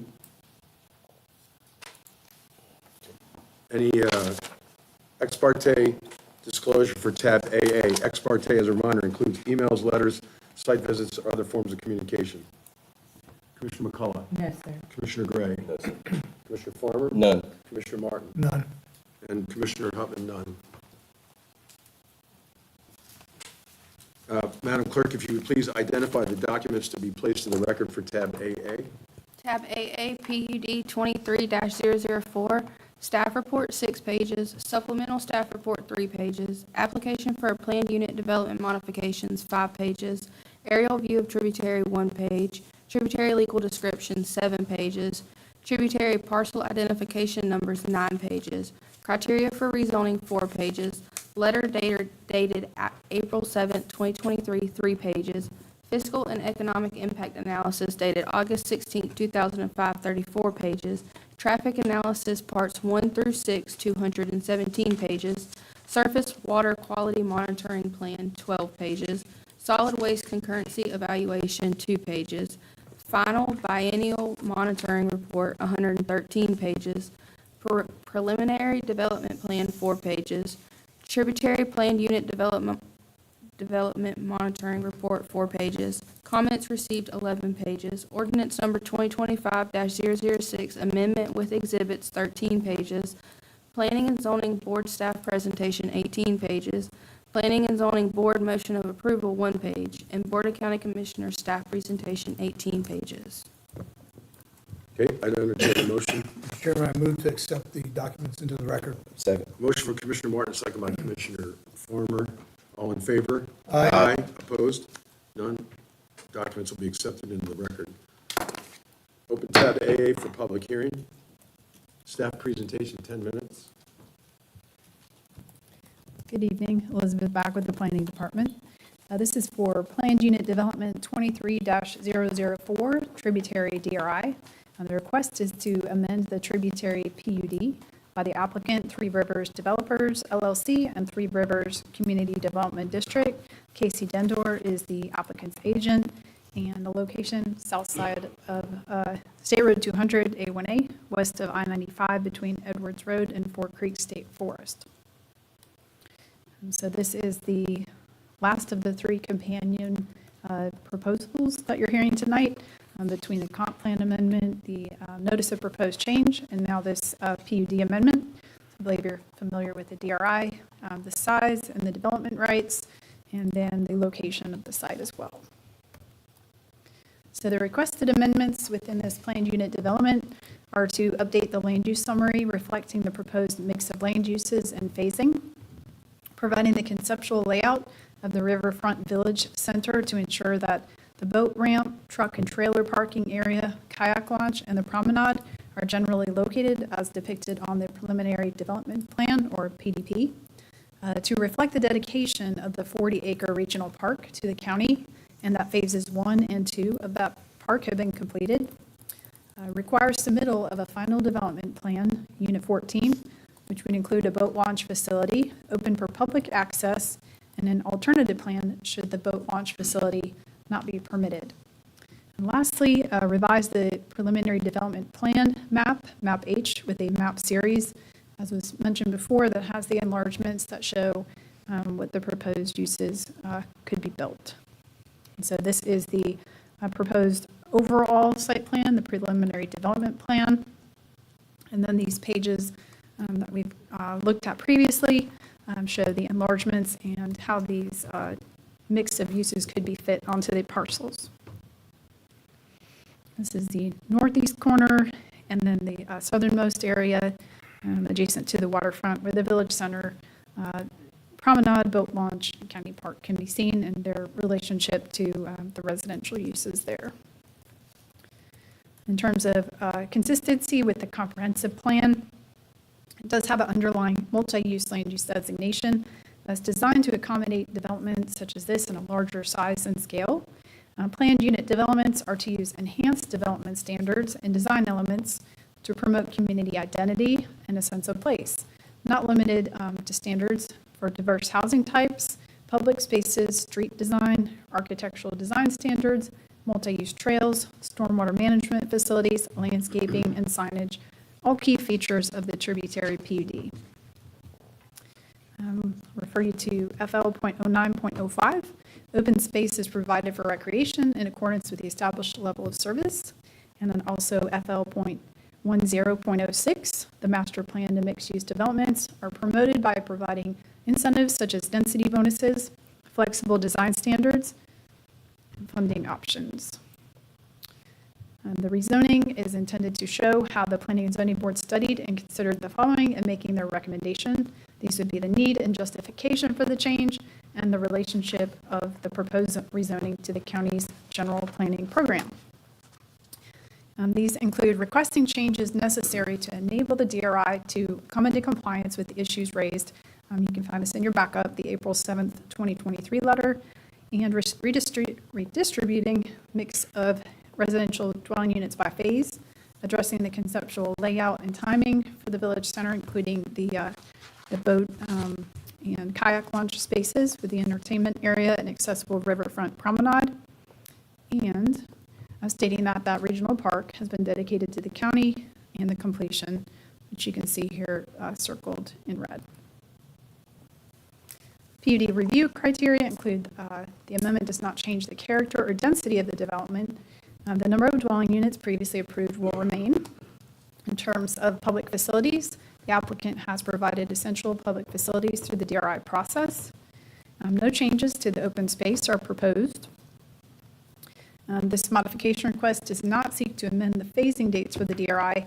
However, there is a balance of adding 350 residential units to phase 1 while subtracting 350 from phase 2. So that is a wash.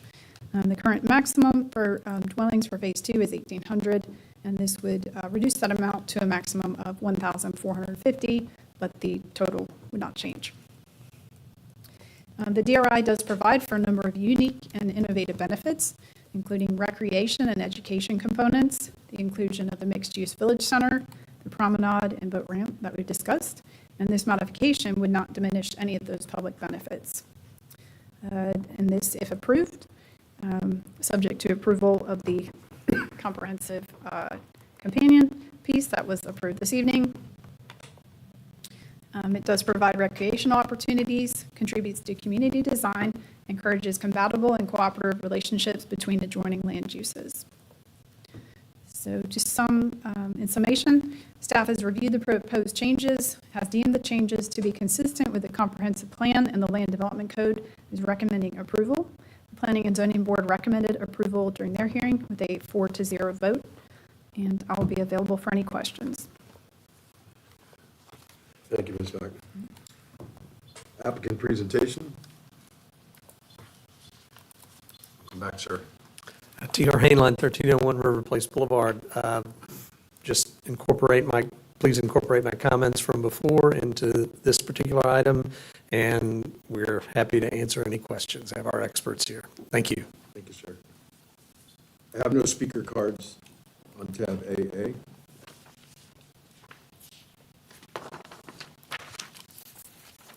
Any questions from the board?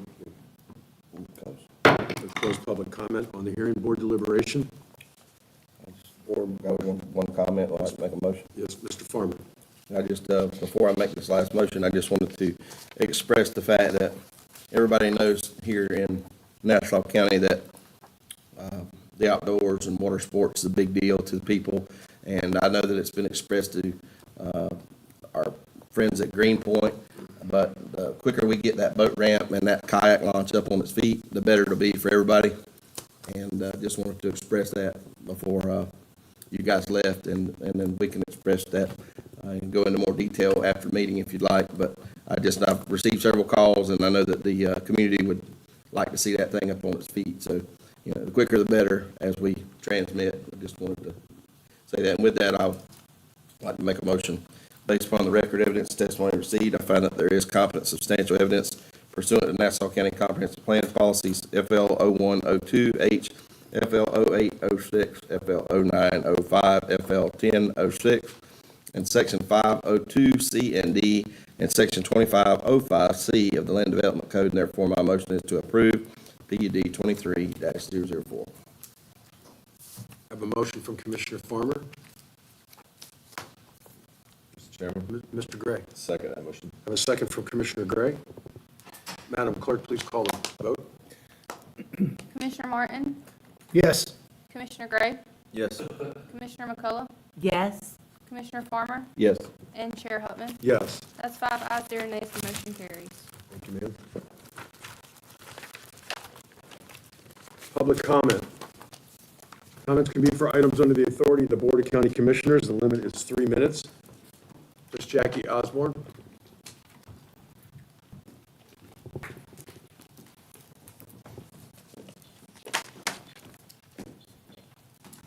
Jackie Osborne, Post Office Box 1678, Fernandina Beach. Thank you, Mr. Chairman, for allowing me to speak. This afternoon, we have 22 cats in the shelter and 40 are in foster. We have 58 dogs in the shelter and 72 in foster. The first kitten out of kitten season was March the 7th. About May the 13th to the 27th, we're going to be overrun with kittens. Overrun with kittens. Like I said in the past, it's not uncommon to find 200 cats in the cattery during kitten season. Allegedly, the cats quit being active in October. But according to somebody in the nursery, they're starting to follow the dogs, so don't count on that. Thank you very much. Y'all have a good evening. Thank you, Ms. Osborne. Mr. Paul Laurie.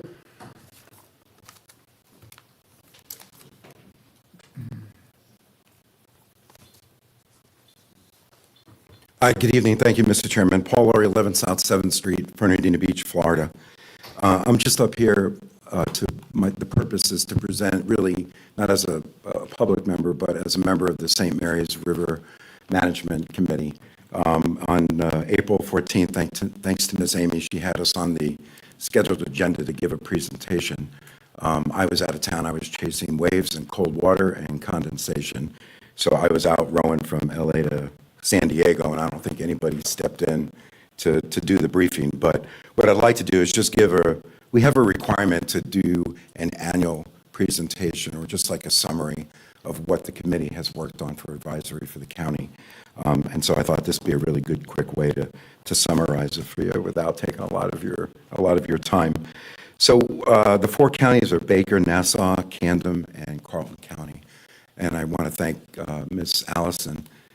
It's always a joy to be at the meetings with her and her energy into the meetings, and also thank Brandy and Miss Amy for helping me in the 3 items that I'm going to tell you that we're focused on here in Nassau County through the River Management Committee. But for the summary of the report that you're going to receive from me in an email, it's going to talk about really a main concern, and it's really kind of neat, Commissioner Farmer, to hear you talk about public access, because that is one that's within the report, is public access. We are concerned in watching stormwater management, resiliency planning, and then really development in all the counties for the watershed, particularly upriver and how everything comes downriver. The other items that are going to be presented are 3 applications to Nassau County. They are for a boat speed ordinance. One in particular is going to be White Sand Landing, Camp Pickney, and then Traders Hill. So those applications were submitted to you, I think, a couple of years ago. They were very incomplete. When I reviewed them, they were like 90% incomplete. They were handwritten. So we're trying to do more formality and send you very neat applications that actually you won't take much time to review. So those are really just the 3 items that we're working on. And on those 3 items, again, thank you for Miss Amy and Brandy. They've been a tremendous help. Thank you. Have a great night. Thank you, Mr. Lee. Mr. Farmer? If I may, Mr. Chairman, just to add to what Mr. Laurie just said, yesterday, I've been working on one of my boats for, I don't know, a month and a half, and I spent about 5 hours in the boat yesterday, and I went all the way from White Oak Plantation all the way out to Traders Hill. And I don't know, by miles, that's a pretty good distance, but there were a lot of boats on the water yesterday, a lot of jet skiers, a lot of young boaters, a lot of young people that I had never seen before on some of these sandbars. And some of them are blind. Whenever you're traversing the river, it'll have a complete 90-degree turn and a swoop, and you'll find that there's a sandbar hidden on the backside of that 90. So it is very important, in my opinion, to try to get something up. And I wouldn't recommend those floating pylons that we've used in the past. I'd recommend sinking some sort of a pylon into the actual sand and the earth itself. And that way, as the river rises and falls, that it doesn't just float it away. And like I said, we can talk about that in more detail, Mr. Companion, as we move forward. But they are very well needed down there, because even for a guy that knows that river really well and is very cautious, those sandbars a lot of times will sneak up on you. And if you're not careful, you'll wake everybody's boat that's sitting side by side. There's children swimming and stuff. So, and then the river, as it gets at low tide, it gets a little narrow in some of those spots, and there's not room for 2 boats to pass comfortably because of some of the downfalls that have fallen over the course of the last few storms. So for the safety of the people of the river, I think that we need to make that a priority and try to get somebody, a contractor or what have you, to go down and drive those in those places as soon as those applications are complete, and we can try to move forward with it. I think it'll save lives, and I think we need to make it a priority. Thank you, Mr. Farmer. County Manager, any additional business tonight? No, sir, thank you. Okay, County Attorney? I do actually have some business now. Thank you, sir. And hopefully it's prescient, and I was able to draft a resolution as we sat here. I got some information from, thanks to Marshall Ironman, providing me some actual numbers to put within your resolution. The clerks for getting me a clerk number, and Amy Bell for actually going and printing them, if you would like to read them. I also emailed Josh Burkett with Mark Anderson Consulting to try to get an update. He indicates to us that the bills in question have not yet been added to the Senate calendar. They have instead been, for now, made a part of the bigger appropriations and budget discussion. And so they're going directly to wherever budget goes. So the time is right.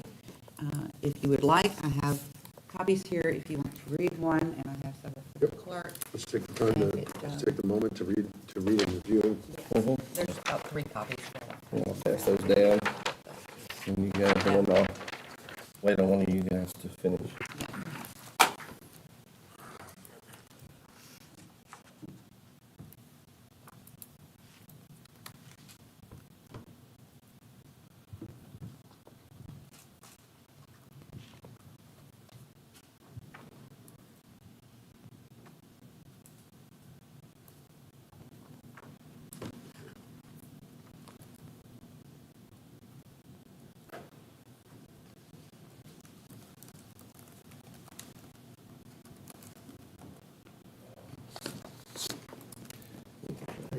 Yes, sir. Yeah. I don't want to shock the clerks, but there is direction for you to send some of this to the House President, the Senate President, and some others. I am happy to help you get the information needed to send this out. impressed you were able to do all that while we were sitting here. Through the chair to the county. Yeah, Chair. Mr. Mark. To the county attorney, I know this talks about House Bill 1221, what about 7033, is that one dead? It's actually 1664, which was its companion, but what they're looking to do is to completely replace it with the House adopted amendment. Okay. Okay. So the way, I believe the way we'll do this is, we're gonna call this tab AB, okay, for tonight's purposes. Madam Clerk will be adding tab AB, a resolution, Board of County Commissioners in Nassau County, Florida, expressing strong opposition to House Bill 1221, related to the use of tourist development taxes and providing for an effective date. I would accept a motion Mr. Chairman? to add this item to the agenda. Mr. Chairman, I move to add this item to the agenda as tab AB. I'll second that Okay. motion. All in favor? Aye. Madam Clerk, this is now tab AB, and I will now entertain a motion on the resolution itself. Mr. Chairman, through the chair to the county attorney, because this isn't out to the public, it will be, but do we have to read all this into the record? You know what? I'd be happy to do that, because we've added it without it being part of the record up to this point. It may be quite Unless- appropriate to read it. Okay, let me enter this into the record before you make a motion. Tab AB, a resolution of the Board of County Commissioners of Nassau County expressing strong opposition to House Bill 1221 related to the use of tourist development taxes, providing for an effective date. Whereas on or about February 26th, 2025, Representative Monique Miller, District 33, portion of Brevard County, filed House Bill HB 1221 related to tourist development tax. And whereas the original filed bill sought to impose a reauthorization of all tourist development taxes by referendum held by the local jurisdiction where such taxes were originally imposed. And whereas on April 12th, 2025, an amendment was filed which seeks to remove all authorized uses for the tourist development tax other than to be used for the purposes of reducing the ad valorem tax levy within each county by the amount of the revenue received by the county from the taxes imposed in the prior fiscal year. And whereas the filing of the amendment took place less than 24 hours before the proposed legislation was scheduled to be considered by the House State of Affairs Committee and the House Budget Committee, thereby depriving all local governments of the opportunity to attend those committee meetings and formally impose this legislation on the record. Whereas in the fiscal year 2023-2024, Nassau County received approximately $11.5 million in tourist development tax revenue. And whereas the estimated tourist development tax revenue expected for fiscal year 2024-2025 is approximately $11.5 million. Whereas, based on the proposed requirements of House Bill 1221, utilizing the tourist development tax revenue to offset the ad valorem taxes, this would result in a millage decrease of 6.8822 to 6.1463, which equates to a property tax savings of approximately $147 per year for a home with a taxable value of $200,000. Whereas the county has reduced the millage rate 0.05099 over the last 4 years and has provided initial direction to reduce the millage for a fifth consecutive year for an additional 0.1364 millage reduction for fiscal year 25-26.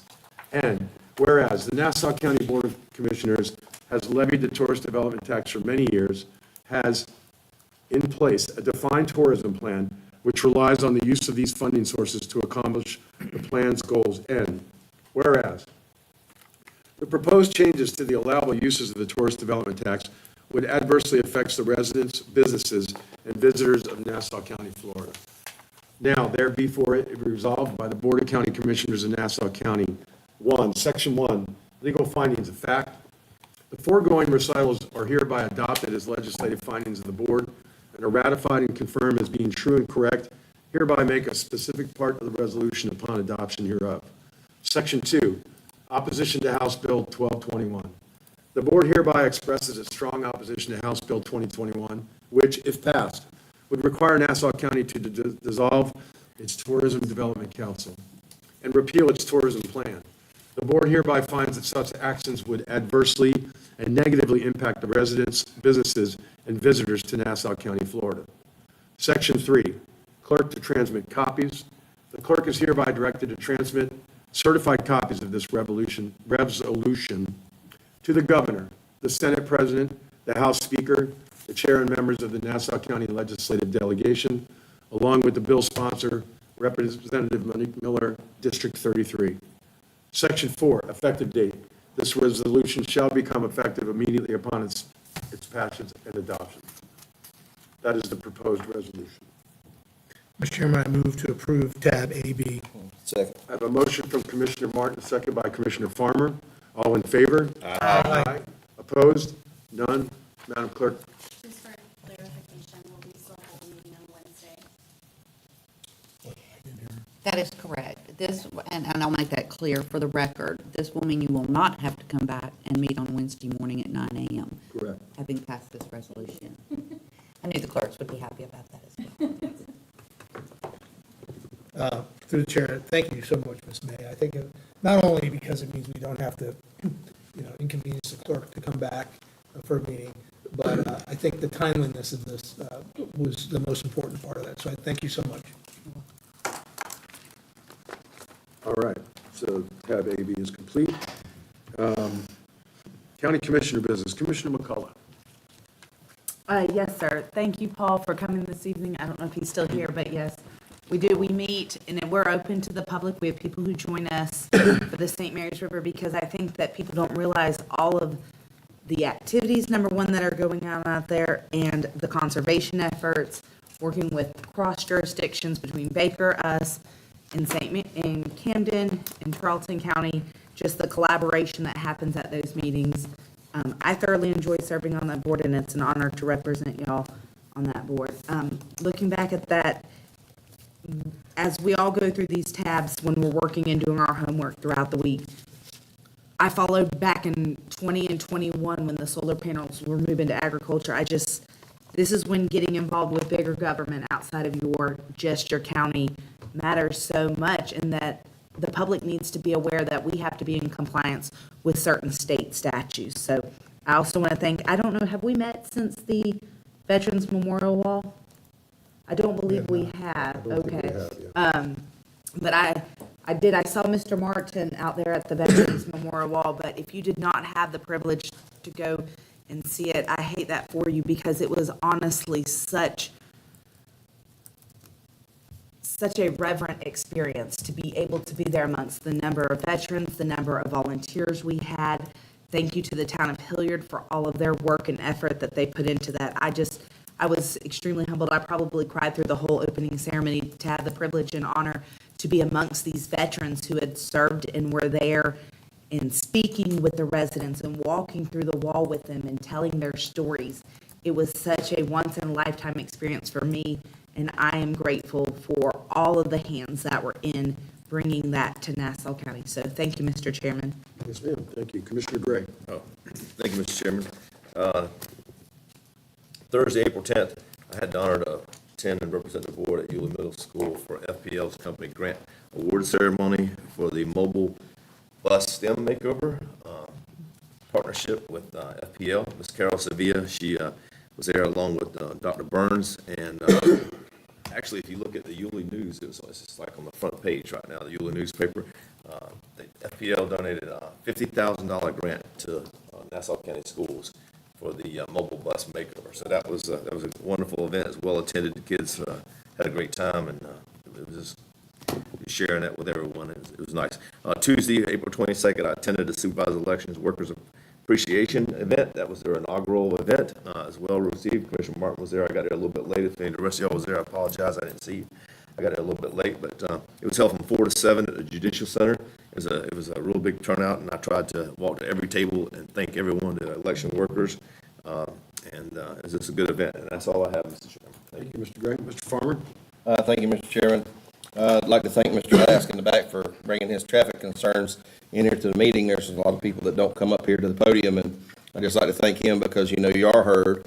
And even though, we didn't go into great detail, the man sitting in the front row up here with the dark jacket on, Mr. Robert Companion, probably be glad to give you his card, and he gets questions like that on a weekly basis. So, if you want to reach out to him, he can tell you where we are and what we can do, what we can't do, and discussions about DOT, because there's a lot bigger picture to that than just the county saying, hey, we're going to put a turning lane in there. So thank you for coming out, and tell your neighbors and friends that, you are heard and that we welcome you to these meetings. Last Tuesday and Wednesday, I missed two public events, and I hate that I missed them, but I had conflicts on both days. Earth Day, it was at American Beach. I think that maybe you went to that, or John went to that. Did one of you guys make it? Hupman, did you go to American Beach to Earth Day? But anyway. They're starting to run together, but. I know. I just wanted to say, I hated that I missed it because I really wanted to go. I was talking about invasive species, and I know that we had some staff there nonetheless, and, those are great events, and I hate that I'm sorry, I apologize that I missed it.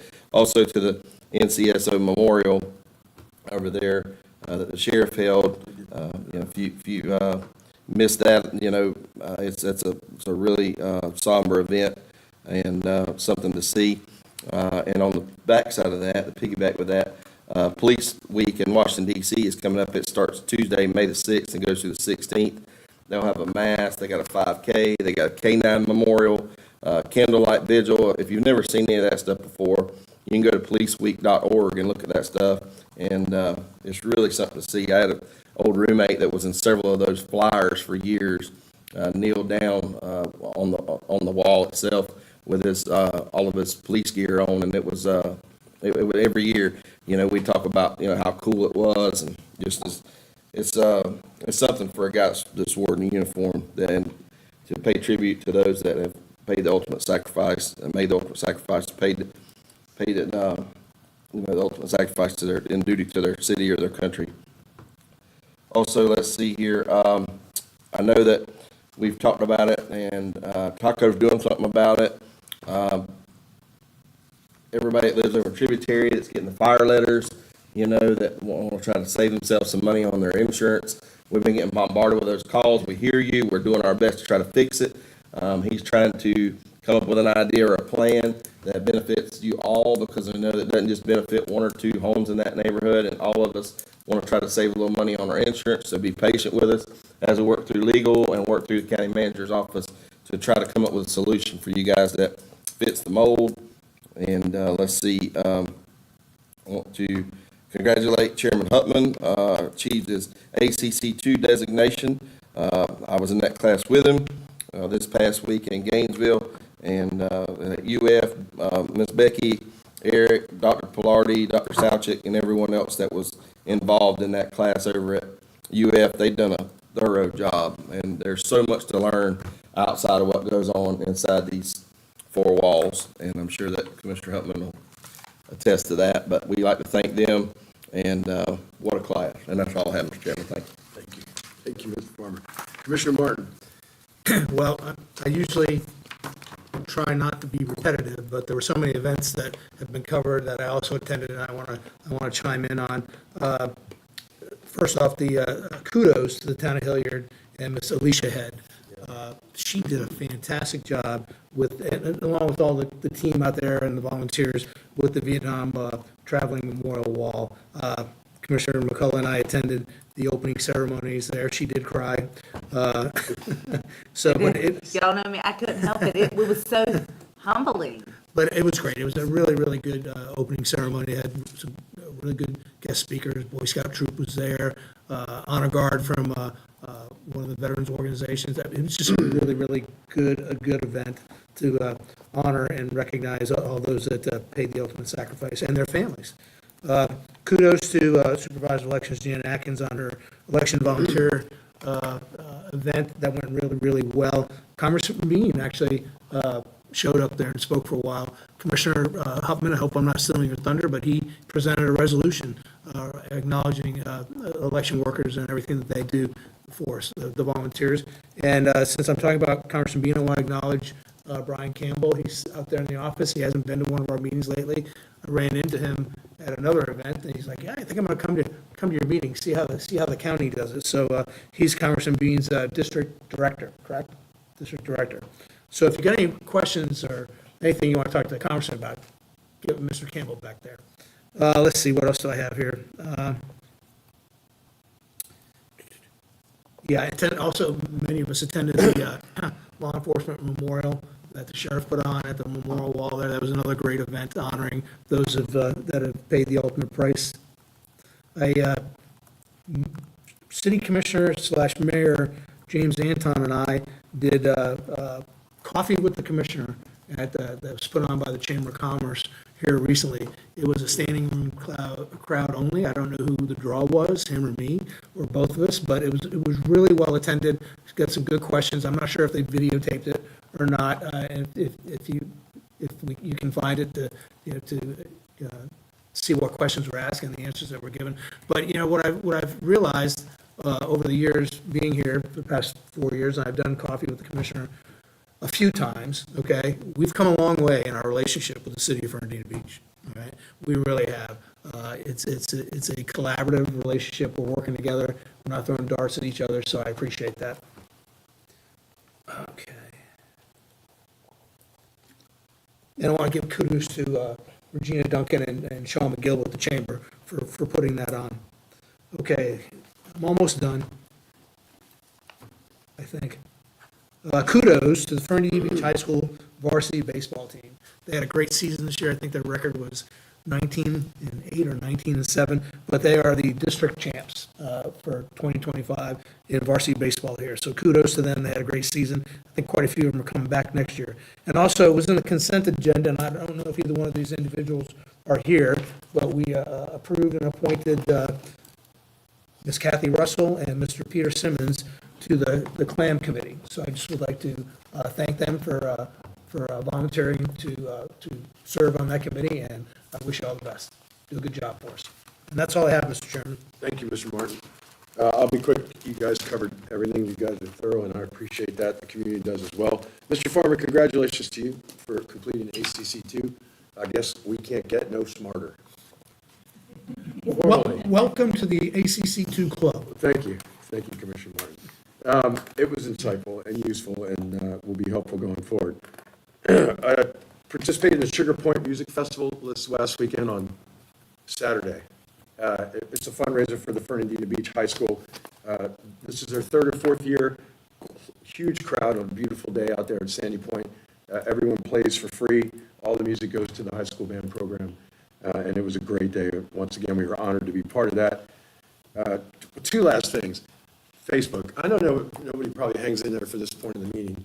I'm going to tell you, on Facebook, I'm getting exhausted with the commissioners are on the tape. Commissioners are on the dole. Commissioners are getting paid under the table. Commissioners are crooked. I got to be honest with you. It's an insulting, it's such a high order insult that it really doesn't even deserve to be addressed.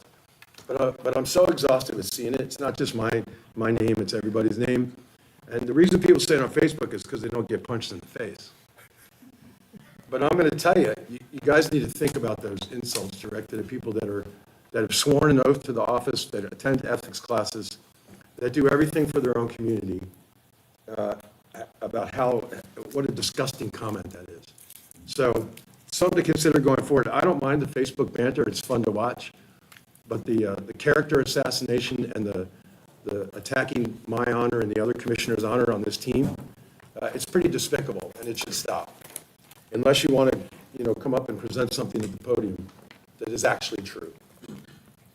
Anyway, that's my downer part. My upper part is it's Shrimp Fest 2025, the 60th anniversary. It's going to be a great weekend on the island. We can all relax and have fun, and I'm looking forward to it. And I hope the whole community does too, because when we're together celebrating as a community, life is great, and that's what it really is about in Nassau County. Just a great community. So nothing else, let's have a great week, and I'll see you guys not on Wednesday, because we fixed that so quickly. Impressive work tonight. Thank you, everybody. Yeah, it was impressive.